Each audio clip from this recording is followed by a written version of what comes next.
high school to high-paying job pipeline. You'll learn all the skills needed to excel in opportunities across industries. Visit 1932trainingcenter.org to enroll today. That's 1932trainingcenter.org. Hi, this is Chris Klein, host of the Care for My Wealth Show and portfolio manager for Capstone Wealth Management. We're a fee-only investment management firm designed to help you better understand markets and investments. Are today's markets confusing you? Do you have a process to keep you safe from the next stock market crash? Are you close to retirement and not sure how to handle this economic cycle? These are all great questions that you need to be able to answer, and I'll help you answer them on my weekly show. Join me, Chris Klein, on the Care for My Wealth Show each and every Monday at 5 p.m. right here on KCAA 1150 AM and 106.5 FM. And streaming at careformywealth.com. KCAA.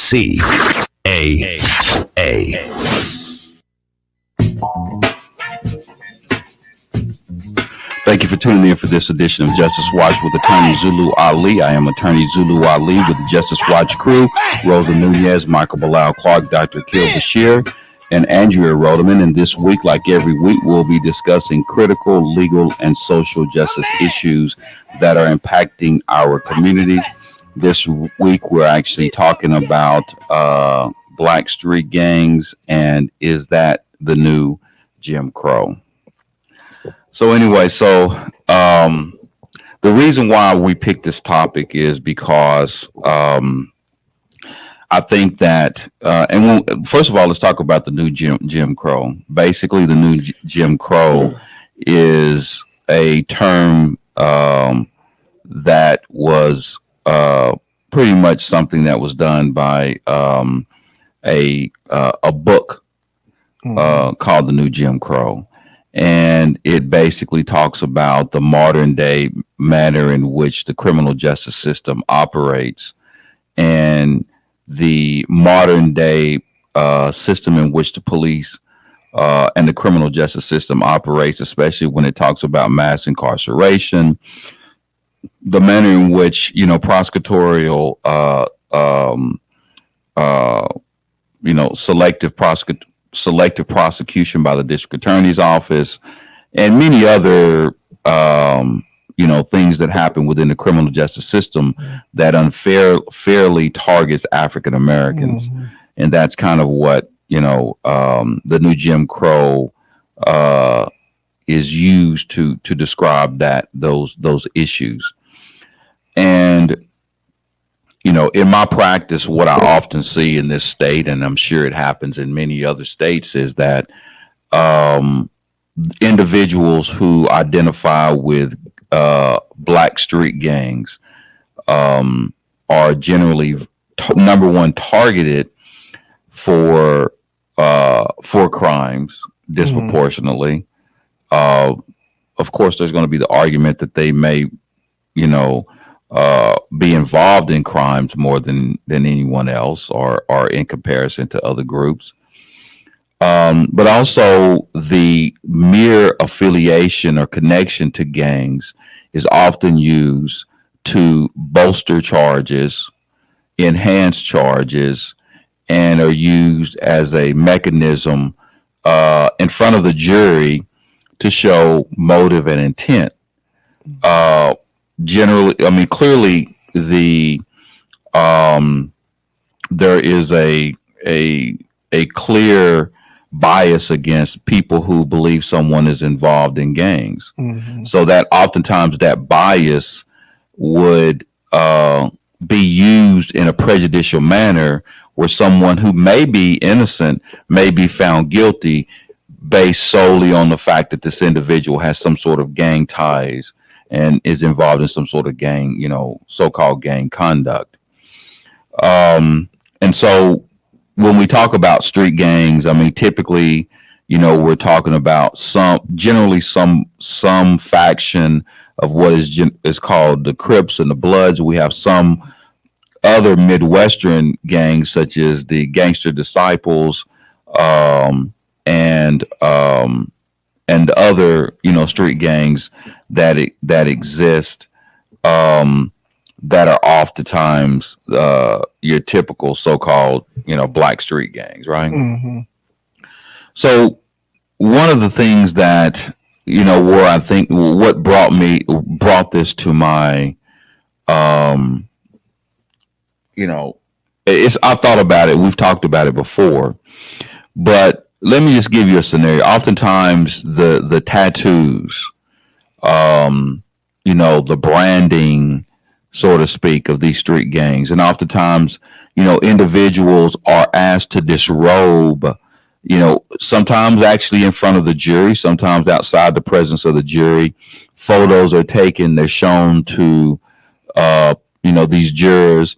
And it almost seems like, the slave times where they would take a black person and kind of, display them, display their bodies in front of other individuals as if they were, as chattel. Mm-hmm. So when you see that, you kind of, it puts you in that mindset when you see those sort of things.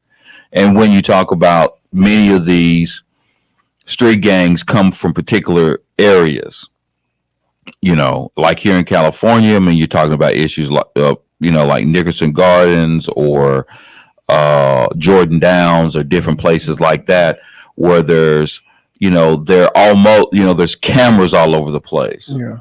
There's, they're heavily, the intelligence that they utilize to identify people who are gang members or potential gang, the intelligence on these communities and people within inside these communities are almost akin to CIA type of intelligence. Mm-hmm. For example, someone may, let's just say, for example, someone is born. I mean, typically the way you get into gangs is one or two ways. You're jumped into the gang or initiated into the gang, or the other one is that through family, mm-hmm. through legacy, right? Mm-hmm. And so, if you take, for example, someone who is affiliated with a gang through a legacy, then clearly, that is someone who they knew their father, they knew his father, they know this individual, they know his movement. And even if he hasn't even committed a crime, then he's already, I've had individuals that I've represented that have sons that are stopped and told by the police, we're watching you. We know who you're next. So they're watching these individuals, and they're like, in many of these communities, they're like under occupied territory. Mm-hmm. And now you see that these individuals, you ask yourself this question. Obviously, criminal street gangs are something that we need to address. We need to deal with it. But I don't necessarily believe that the criminal justice system is the end all, the be all when it comes to dealing with, gang issues within the African American community. Mm-hmm. I mean, I think that basically, and we talked about this before, that America has a very long history of gang violence. And it did not begin with black people. Mm-hmm. It began, they made a movie about it called The Gangs of New York, right? Mm-hmm. Where you're talking about the Italian gangs, where you're talking about the Irish gangs, when you're talking about the Jewish gangs, where there's, mm-hmm. All these different ethnic groups, even the Chinese gangs, mm-hmm. It's not an anomaly. Yeah. The fact that you have these gangs that involve themselves in vices, and we know that the mafia, they call them mafia, they didn't call them gangs, yeah. But it's the same thing. Correct. Or when you're talking about motorcycle gangs, mm-hmm. Some the more well known, they're all involved in organized crime. Mm-hmm. I think that oftentimes the reason why, and they fight each other, yeah, and very violently. The Italian mob, the families that were it was just, they were just killing each other in the middle of the street, doing all kinds of stuff, right? Mm-hmm. And it's not, so you would almost think that this would have been something that only happened among African Americans, but most ethnic groups in this country, especially those who landed on Ellis Island, all were engaged in one way or the other. At least a large number. Mm-hmm. Individuals might, but different ethnic groups have been involved in gang violence. Yeah. when you think about the five families, for example, or however many families there were when we talk about mobster gangsters, these mobsters, was there ever similar discussion about how they were able to function and the fact that they were basically just animals, and ultimately they were never able, like, for example, most of these gangs, they pretty much they were able to become legitimate. You know what I mean? Yeah. When we think about some of the most prestigious people in our country actually were involved in gangs or organized crime. There's people try to say that Joe Kennedy was during Prohibition was engaged in doing bootlegging, which was the drug of the day. His son became the president of the United States, right? Mm-hmm. So, I mean, it's not to glorify or justify the fact that there are gangs, but I think that clearly there's definitely a bias and different way of dealing with what is considered to be black street gangs, number one. Mm-hmm. And number two, not only the way that they're dealing with them, but the perception of them is different. And so that, and now I believe that now you have a concern. Law enforcement, especially at the local level, have basically got in a situation where a large majority of the focus of this enforcement is on arresting these individuals involved in these street gangs. Mm-hmm. And so, there's no way of getting around it, because now what happens is they're at an extremely unfair disadvantage, because it goes from someone who is actually involved in, hardcore or so-called hardcore gang street activity, and someone who just basically is just part of that community. Mm-hmm. So everyone who happens to be a black male can basically get it. Yeah. They could be a focus of it, Mm-hmm. whether they're just by living and being born in those communities. Yeah. I think that there's always this idea that, okay, yeah, you were born in that environment, but at a certain point in time in your life, then you can make a choice to get out of it. Mm-hmm. And I think that that's typically the choice. You hear that mostly from individuals who do not grow up in that type of environment. Yeah. And so clearly there is no degree of empathy when it comes to dealing with, those individuals. Mm-hmm. And I say those individuals, I'm talking about individuals who grow up in those types of communities, who may, don't have really many options. I mean, you can be left in a situation where there's not very many options. Mm-hmm. And, the thought process of someone who has had what our society considers to be a traditional upbringing doesn't change just by age. Right. So in other words, if you had a dysfunctional upbringing, whether it's because of your family or your surroundings, Mm-hmm. or both, it could be one or the other. It could be both. Yeah. So if it's dysfunctional because of your surroundings, it don't even have to have necessarily anything to do with your parents, but just being in certain environments, that's what you're surrounded with, Correct. regardless of the intentions of your parents. Mm-hmm. When you go out that door as a young person and you go to school or whatever, and your survival is in many ways somehow connected to your involvement in that, then, it's not like, okay, all of a sudden I have all this now that I'm 15 now. automatically I'm going to know that I shouldn't be involved in this type of activity. Mm-hmm. I mean, you're just a product. It continues on, right? Yeah. And that type of psychosis actually continues on. That's how psychosis develops. Psychosis develops at a very young age. Personality disorders develop at a young age. And it's just something that, that there's, if it's not treated, what's amazing is that we treat everybody for everything nowadays. Yeah. But they can't understand how that can also have that emotional and psychological impact on somebody. Yeah. That's all we talk about it, right? Mm-hmm. Me too. Yeah. Right. Exactly. But we don't see that. So why don't we go back and use a clinical way of dealing with what's going on in education, whether it's both education and a way of dealing with the psychosis that goes along with a young person who goes through that process.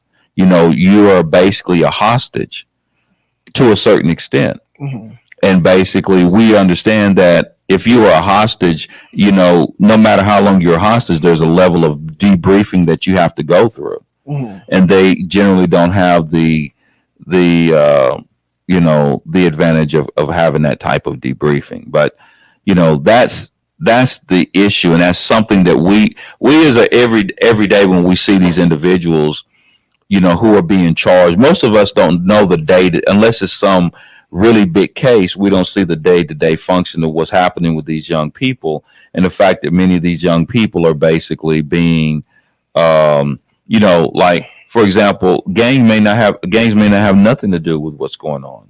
Mm-hmm. Maybe they'd be completely 110% innocent, Yeah. but even though there are actually laws within, Governor Newsom, and the legislature have this is in California, implemented laws that supposedly make it more fair. The courts have basically, undercut that and then said, well, you can use it for intent and motive. Mm-hmm. And then it basically becomes the same thing. And now people just think gang members are just monsters. Correct. And some gang members are monsters, Yeah. right? Mm-hmm. And but everybody that's somehow affiliated with that gang they're not necessarily monsters. Correct. You know what I mean? Yeah. They just representing their neighborhood because Mm-hmm. they know no better.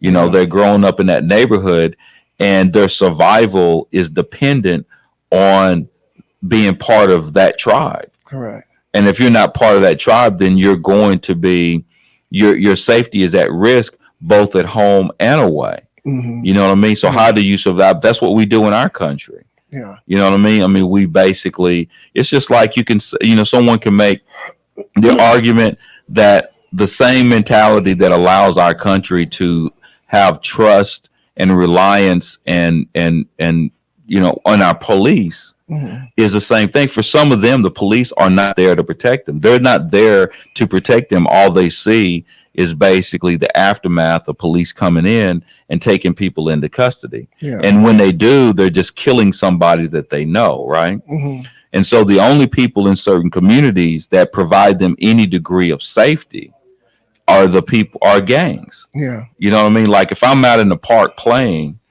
then, what's going to keep a rival neighborhood of coming by the park and blasting Mm-hmm. or killing somebody? Well, in their minds, they're thinking, well, the only people that's going to protect them may be individuals that relate or somehow relate or use this gang affiliation in that community to protect the community Correct. from somebody else, because Mhm. the police aren't doing it. The Yeah. police aren't protecting. The police are just basically enforcing, and they're doing it in a way in which and sometimes they do it in a way, even when they're there responding to shootings, they do not respond to shootings in a way in which they do maybe in somebody else's community. Correct. So they come in and it's almost like occupied territory. Mhm. Like they come in like a military unit, Yeah. as opposed to some communities come in a different way. So even if someone did get killed in a particular community, the contact and the relationship that they have with the police is very disrespectful, and it's not one in which people feel very safe. Yeah. Right? They want to know what you saw, and they may be, when they speak with you, you're a suspect. Yeah. And they speak with somebody else in somebody else's community, it's a different situation. Right. You know what I mean? So in other words, I mean, this is kind of like, it is a new Jim Crow because basically you are a suspect by birth. Correct. You're a suspect by birth.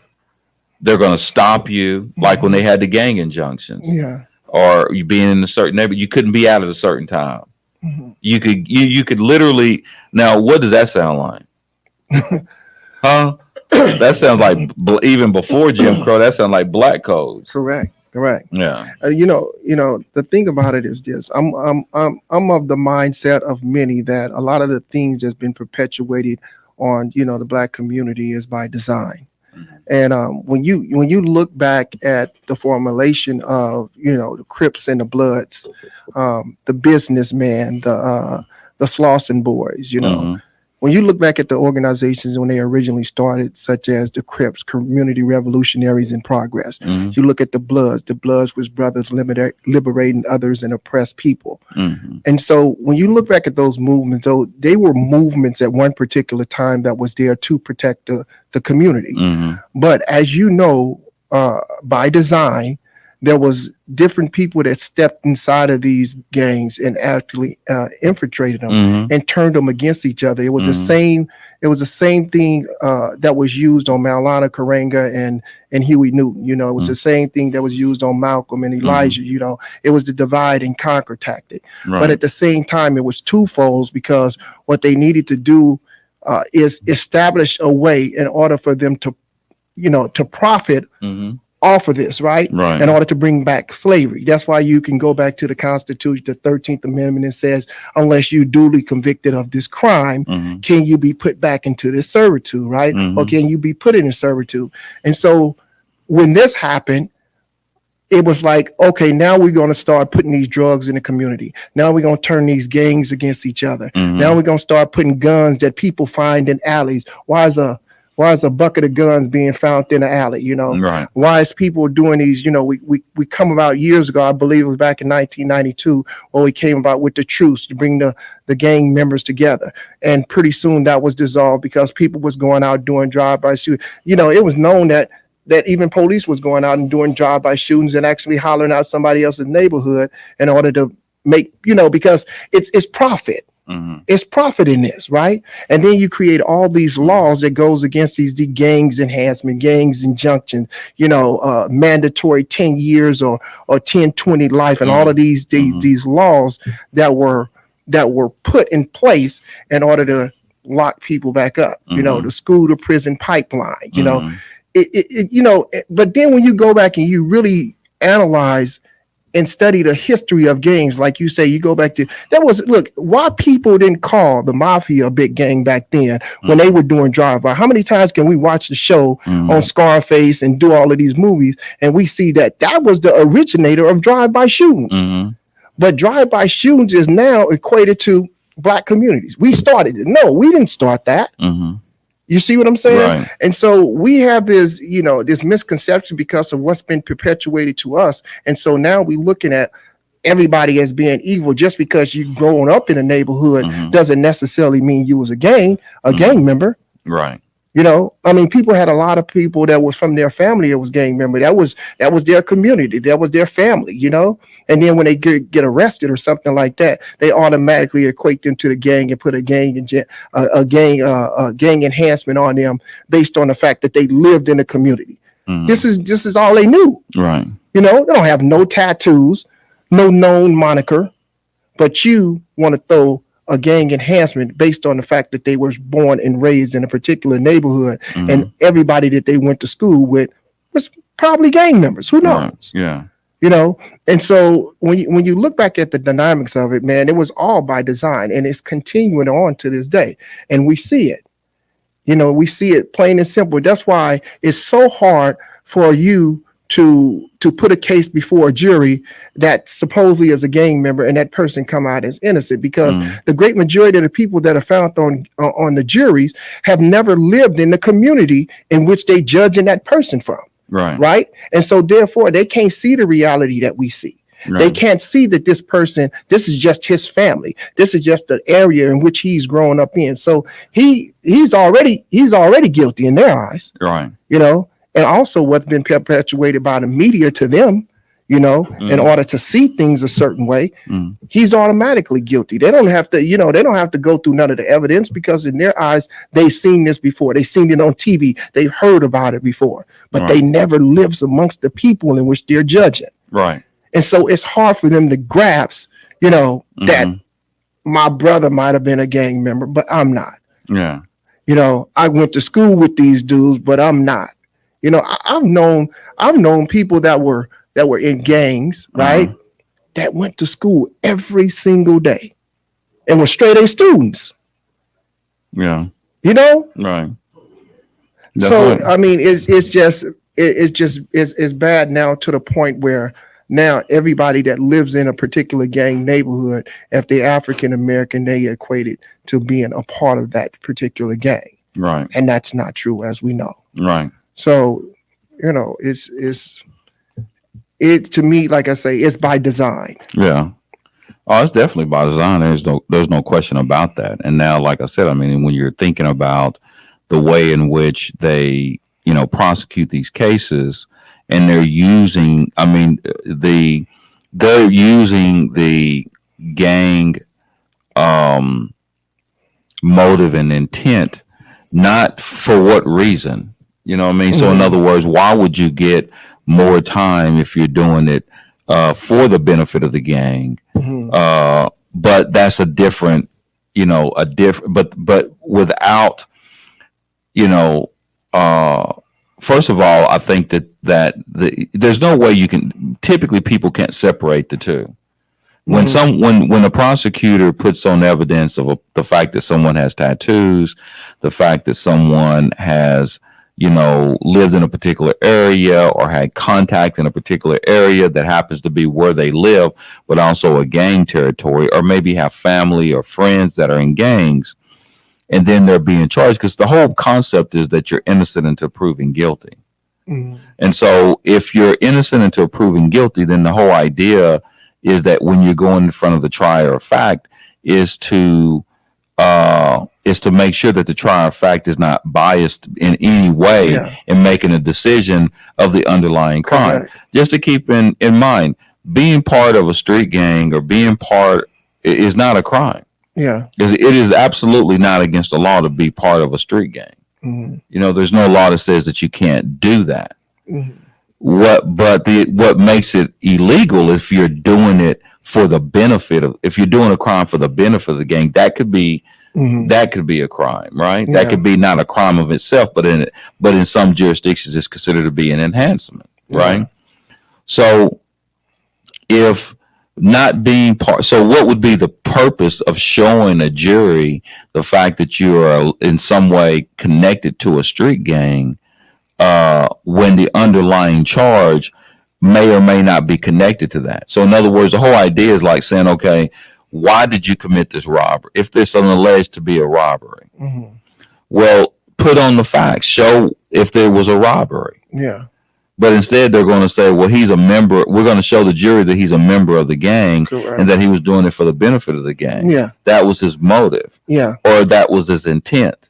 And so now what happens is the jury is not going to consider the facts of the case, because you may not be guilty. But once they dirty you up by showing that you happen to be a member of a street gang, then basically the jury is going to ignore a lot of the evidence or ignore the fact that you may or may not do it and convict you based solely on the fact that you were alleged to have been a member of a street gang. Yeah.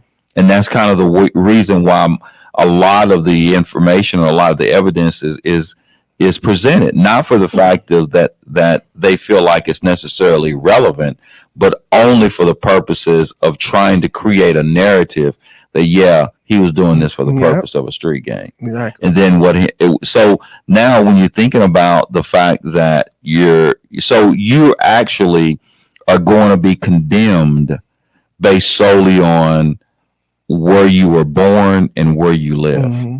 You know what I mean? Yep. And so, and clearly that's unfair, and that's definitely improper. Yeah. You know what I mean? But they throw that out there as well in order for them to put certain amount of charges on you as well. Yeah. In terms of, you know, I mean, how many times have we heard a person go before a judge, like you say, that's arrested for robbery, but yet they throw the gang enhancement on him. Mhm. They throw the gun enhancement. And by the time you look up, that's why you hear people getting 155 years to life, Right. because they didn't threw 15 different laws on him, because they created this narrative, right? That this person was a gang member, this Mhm. person robbed his house in order for the benefit of this gang, Mhm. so forth and so on. But yet when you look back at people, you know, like those type of laws don't apply to people like the Hells Angels. Those Mhm. type of laws that don't apply to people that get, No. I mean, these people got clubhouses. These people got, Mhm. and they known for, being these motorcycle gangs, but Right. they don't categorize them as being a gang, a criminal gang, you Yeah. know. But those laws don't apply to them. If there's somebody go out and do something, they say, okay, it's independently done. Yeah. That person, he did this. They don't bring up the fact that this person belongs to the Hells Angel or the Choppers or whatever motorcycle club that person belongs to, Mhm. But here we have to deal with that. Yeah. We have to deal with the fact that they're going to throw all of these enhancements on them, because the simple fact they're going to tie it in, like you say, to if it's of the benefit of the gang for what they're doing, Right. Yeah. But it goes back to profit. And Exactly. we know that it goes back to profit, because if I can continue to create this narrative and create this environment that's continue to convict these African American men, then I'm going to keep the prison full. And as long as I keep these prison full, I'm going to keep my pockets full. Right. Yeah. And that's the reality of it. Yeah. But I mean, that's and that's a problem. Again, that just goes back to the whole idea that, it's completely and now the issue is that, criminal street gangs is very prevalent in our society. And the ideas behind it obviously are for reasons that aren't necessarily that I don't see that are unreasonable ideas. It's not, sometimes we aren't really fair when it comes to making judgment calls about why people do certain things. Mm-hmm. And the reality of it is that basically, I mean, it's the narcissism of our society. And I think that we live in the dominant society is very narcissistic, and it's narcissistic because and you can't do very much about that. You can't do, a narcissist is a narcissist, and the way that we deal with the dominant society deals with everything is based upon the idea of empathy. Yeah. Lack of empathy is something that basically people say, well, everybody's not born with empathy, but that's not true. I mean, not everybody's born with it, but I think that clearly they say that a person who does not have empathy is a narcissist. Mm-hmm. So what do you call individuals in our society who clearly do not have any empathy for certain individuals and their experiences? Mm-hmm. And they say that is a personality disorder that really is untreatable. Yeah. Right. What do you do about these people who feel that way? And there's something to benefit. Now, a narcissist only does things that they benefit from. Mm-hmm. Right. Yeah. And so, and then you live in a dominant society where you have individuals who are narcissistic and they're benefiting from what is happening. They don't have any empathy for it, nor do they feel like they need to do anything unless there's some way for them to benefit from it. Mm-hmm. And they're benefiting, and they get a benefit from that, obviously. Yeah. The structure and the way things are made up in this society. So, Yeah. I mean, I think it's clear that we clearly understand really what's going on and why they're doing this. Yeah. I mean, go ahead. But I want to highlight this. This is not saying that we're in defense of gang members. I understand that, because we understand that gangs are dangerous. We understand that there are people out in the world that are very violent. That's come from different gang neighborhoods. Look, I used to be a part of the problem. Mm-hmm. Now I'm a part of the solution, and so I've lived that lifestyle. So I understand the dangers of gangs. I understand, what gangs do. Mm-hmm. But what we're saying, that there is a lot of people that is caught up in this web that's not knowing how they got caught up in this web. Mm-hmm. And then there's people that are innocent because they just grown up in this particular neighborhood, and this is all they know. Mm-hmm. Because this is it. I mean, you take a baby, you take a baby, and you throw a baby out in the woods somewhere, and all it sees is these wolves, right? Yeah. That baby gonna grow up emulating those wolves because this their reality. It's all they know. Mm-hmm. Right now, at some point in time, that baby might come to the realization that, hey, this is not its natural, instinct, or this is not its natural place. But with certain individuals that are grown up that grow up in a particular neighborhood, that's their reality. That's Mm-hmm. all they know, and they feel that they have to fit in. Now, in regards to them individuals, of course, some of them grow out of it. Some of them come to like myself. Mm-hmm. Some of them grow out of it and understand that this ain't cool. This is not right. So we're in defense of the individuals that not understanding exactly what's going on, not understanding the cycle, not understanding the plan or the plot. Right.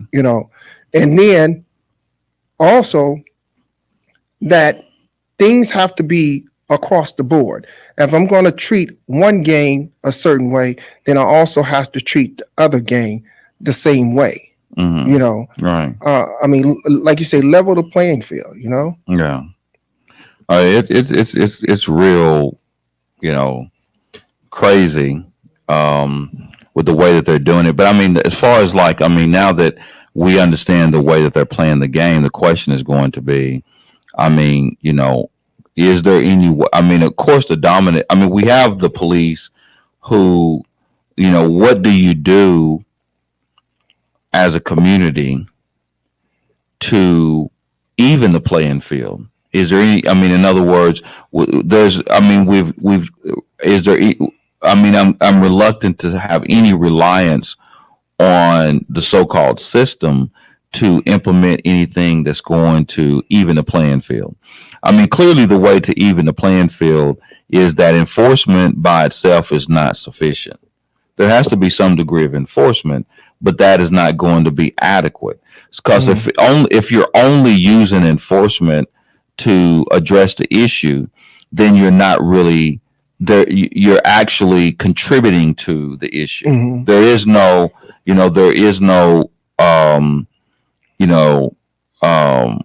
rectifying it or minimizing it or basically eliminating the issue. Yeah. The only way that you can eliminate the issue is that you're going to have to deal with it in more than one method. And police enforcement is not the appropriate method, because now you have basically the way in which they are addressing the issue, which is not a criminal issue. It is also a social issue, social and economic issue.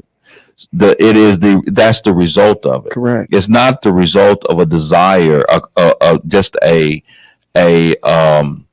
sole desire to commit criminal activity. It doesn't stem from that. Mm-hmm. It stems from a much deeper social economic problem, and that is pretty much the result of it. So all we're doing is basically, contributing to the increase in gang membership, increase in gang violence in many ways, and the only way to do that is implementing the appropriate social type of resources that's needed in those particular communities, beginning with the educational system. Correct.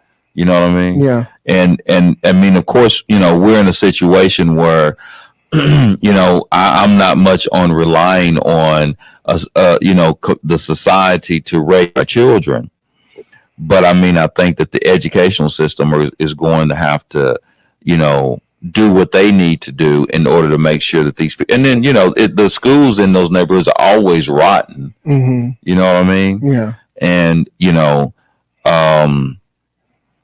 it's a war zone. Yeah. In many cases. And see, the one thing that stands out to me as well is that if I'm going to lock an individual up, right, I'm going to make sure that this person, if he's ever going to get out again, I want to make sure that this person hopefully gets out with a different mindset. Right.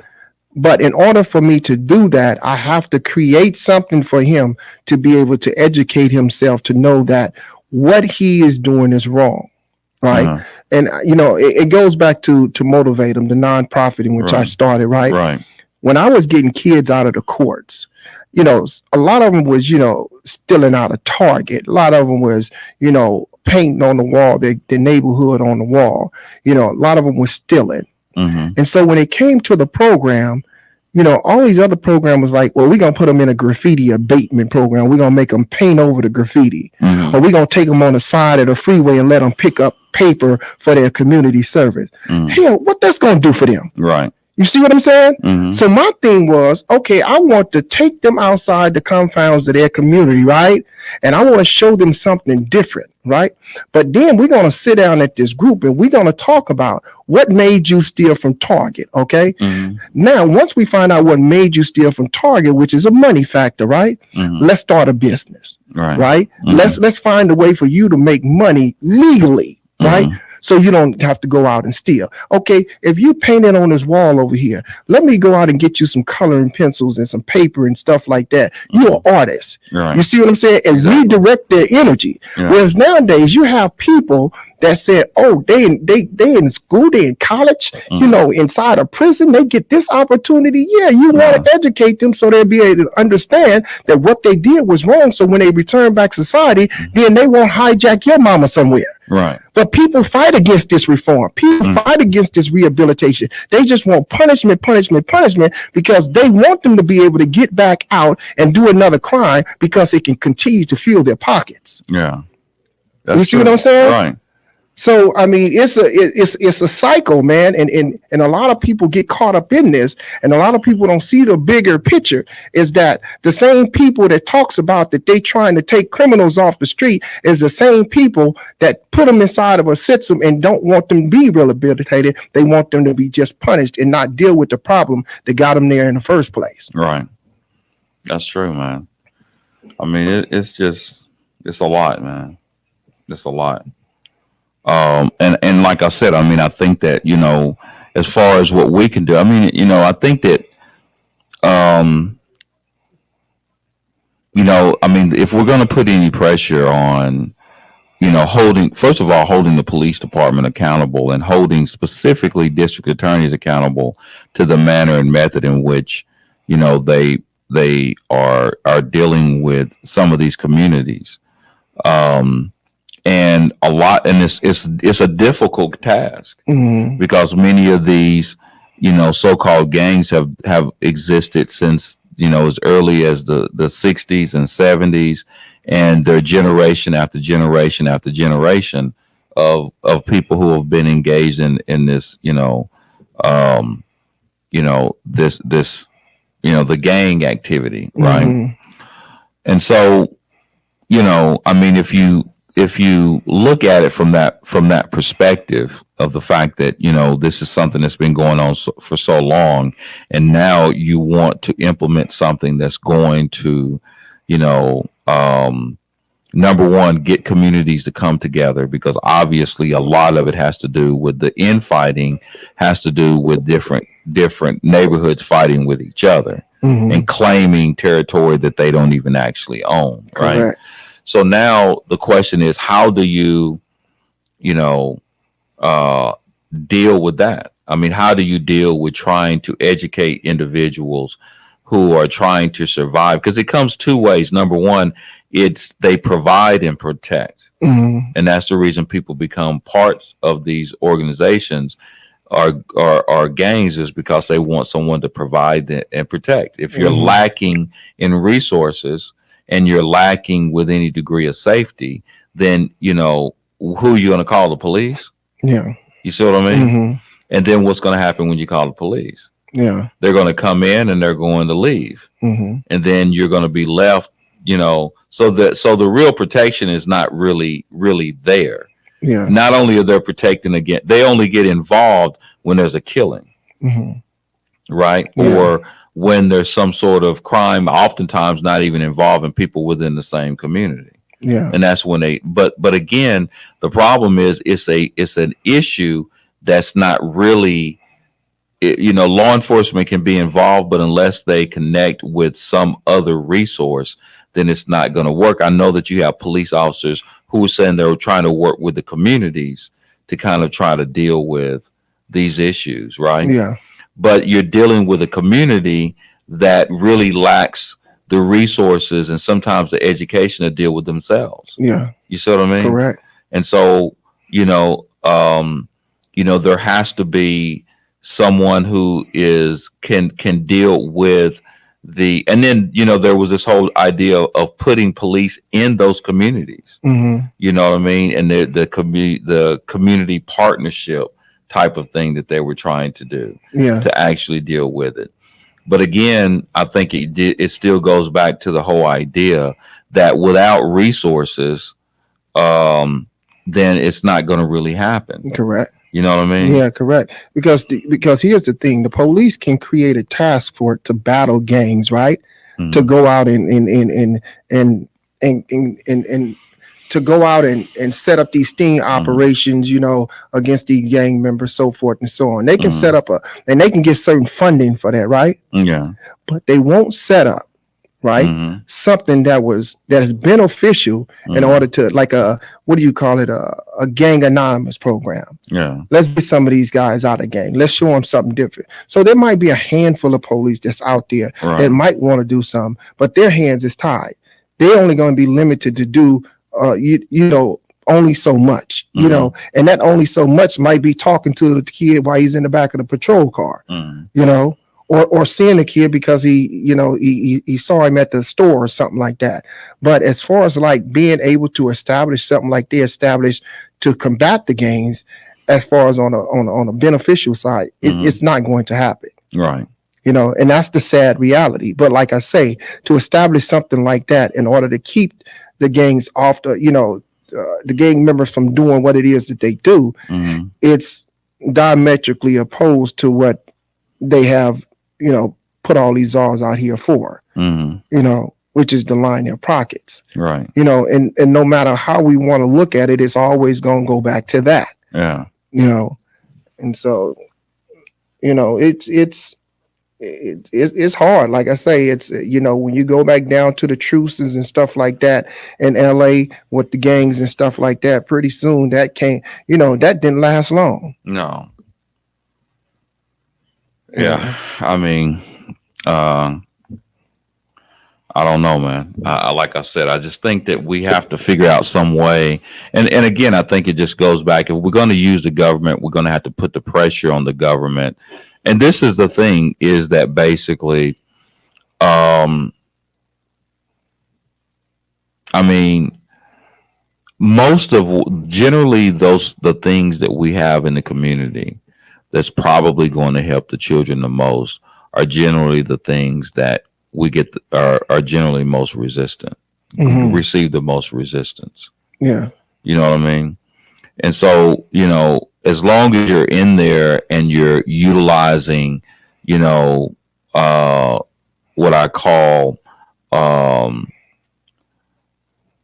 soft solutions, then you're going to get the backing by the government. Yeah. To get soft solutions. But then when you're utilizing what I consider to be hard solutions, then generally you're not going to get the type of political backing to assist you in those hard solutions. Mm-hmm. And what I mean by hard solutions is I mean those not radical things that are going to hurt someone, but radical ideas that's going to transform minds. Yeah. You see what I mean? Mhm. And so the only way that you're going to change what is happening in the community is you're going to have to provide them with some sort of radical ideas to transform the mindset. Correct. The mindset that they're giving them now is not going to help them in what they're in their issues and their problems. Yeah. It's like going in there and setting up, some of these programs that they approve of, and they're willing to provide some sort of financial assistance. Mhm. Those are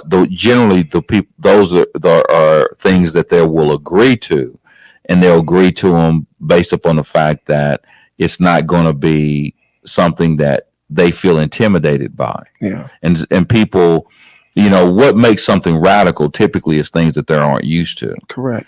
And basically you're going to have to do something different than what they're used to in order to transform these individuals. Mhm. And that's the problem, is that when you have people who want to go in the community with some really serious, hardcore, ideas, and as far as, getting them to change their mindset, Mhm. then everybody stands away from those people. Yeah. Yeah, and let me say this, because I read in the comments that gangs is dangerous, and I'm reading the comments, and we can't support gangs. Mm-hmm. I understand this. I've had family members killed by gangs. Right. Right. I've known very dear friends that was killed by gangs. Mm-hmm. I was once a part of a gang. Mm-hmm. So this is not in support of any gang. Understand that. Right. This is how to come about a solution, right? Mm-hmm. To curve it from a different perspective other than punishment, Mm-hmm. right? Because I've known individuals that went to prison that did not gang bang at all, right? But in order for them to survive, Mm-hmm. they joined, Right. right? But when they came home, they was back to normal, Yeah. them normal selves. Yeah. I've known people that go to jail and join religious fashions, right? Or religious groups, Right. right? In order to survive. Yeah. That does not make that person evil. That person did what it was necessary in order for them to stay alive. Mm-hmm. Just as well as the individual that go to school with a particular gang every single day, right? Mm-hmm. He might not be from a gang. He don't have no tattoos. He don't throw up the neighborhood, but he hang around these individuals because he don't want to be bullied by somebody else. Mm-hmm. And so those individuals are savable. Understand that there's going to be a lot of violent individuals out here. What we have to do is come up with something totally different in order to change the narrative that have been placed up on us, that all gang members is violent, all gang members is killers. Come on, man. We got to get out that mindset, because as long as we in that mindset, we're going to become more of the problem, right, than the solution. Right. People don't, you got to understand, people are not going to do anything that is going to keep them from putting food in their kid's mouth. And if that means that I have to lie on this individual because he's a gang member, that's the norm. We know that, because some of the police, they got gangs, and we know this. Right. They have their own gangs inside of these different police stations. So they have their gangs, and their gangs is operating up under a certain dynamic. And believe me, if they don't go along with the program, Mm-hmm. they ain't gonna be a part of the program. Yeah. So it's all the way around. So make that clear that this is not in support of any gang member. This is not in support or saying that we trying to help them, or Mm-hmm. they're not dangerous or nothing like that. What we have to do is we have to come up with a solution to change the mindset of these young individuals that's getting grasped up by these gang members because they didn't have no daddy at home. Mm-hmm. And Ratneck is the closest person to a man that's down the street that he see, regardless if he sell drugs or he got a Cadillac. Mm-hmm. This is all they know. Right. Mom ain't been there. They need a daddy. They need somebody to look up to, right? Until we show this little Johnny something totally different, he gonna continue to follow Ratneck. So what I'm telling you and what I'm advocating is we need to show Johnny something different. Right. Yeah, and that's the thing, is that see, what we do is we kind of address the issue as if there was no individuals involved in it. Like, you know, in other words, you know, there's really no discussion about gangs and what gangs really are, and how do we, you know, we talk about how to eradicate gangs instead of trying to talk about, you know, how to, you know, how to deal with them. You know what I mean? Mm-hmm. So, you know, that becomes problematic, and it becomes an issue. You see Yeah. what I mean? Yeah. Yeah. So, but anyway, man, I mean, it's kind of one of those subjects, man, that, you know, it's hard to get, you know, people to truly understand really what's going on, and it's going to continue to be a problem, man, until we deal with it, especially in our community. And you know, I mean, we definitely need to, like many things that we're dealing with, we're gonna have to take a more radical approach of dealing with it. Yeah. And even though we may get some resistance to it, but at any rate, thank you for tuning in for this edition of Justice Watch. We'll see you next week, same time, same place, same channel, and until that time, stay blessed.